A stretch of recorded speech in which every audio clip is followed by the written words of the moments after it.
উত্তরায় যান্ত্রিক ত্রুটিতে বিমান বাহিনীর যুদ্ধবিমান বিধ্বস্ত, তদন্ত কমিটি গঠন। খবর পড়ছে আরিফুল ইসলাম রিয়াজ।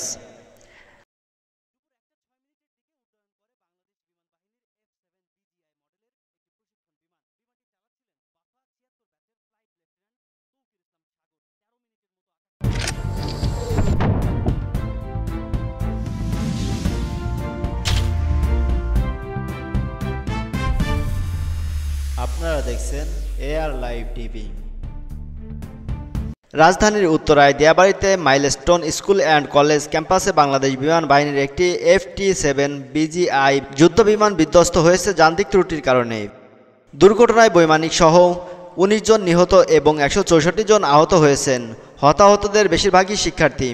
এই তথ্য নিশ্চিত করেছেন আন্তঃবাহিনী জনসংযোগ পরিদপ্তর ISPR। সোমবার ২১ জুলাই দুপুরে এক প্রেস বিজ্ঞপ্তিতে বিষয়টি জানানো হয়।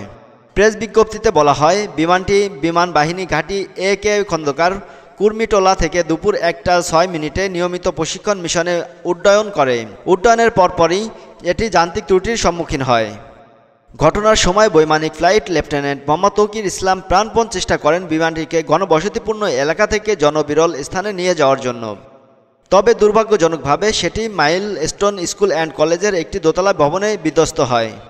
ঘটনার পরপরই বিমান বাহিনীর হেলিকপ্টার ও অ্যাম্বুলেন্সের সহায়তায় আহতদের দ্রুত CMH জাতীয় বার্ন ইনস্টিটিউট, কুর্মিটোলা জেনারেল হাসপাতাল ও স্থানীয় অন্যান্য হাসপাতালে স্থানান্তর করা হয়।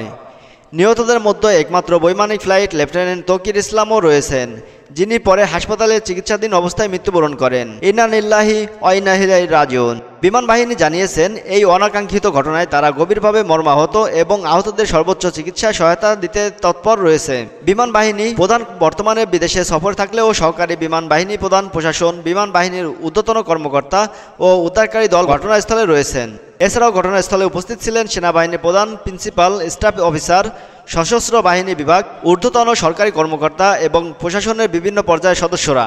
পাশাপাশি উদ্ধার তৎপরতায় অংশ নিয়েছে সেনাবাহিনী, বিমান বাহিনী, পুলিশ, র্যাব এবং ফায়ার সার্ভিসের সদস্যরা। বিমান বাহিনীর পক্ষ থেকে জানানো হয়েছে, দুর্ঘটনার প্রকৃত কারণ অনুসন্ধানে একটি উচ্চ পর্যায়ের তদন্ত কমিটি গঠন করা হয়েছে। প্রাথমিকভাবে যান্ত্রিক ত্রুটিকে দায়ী করা হলেও তদন্তের মাধ্যমে ঘটনার পূর্ণাঙ্গ বিশ্লেষণ প্রকাশ করা হবে। Ariful Islam Riyaz, AR live TV, desk report.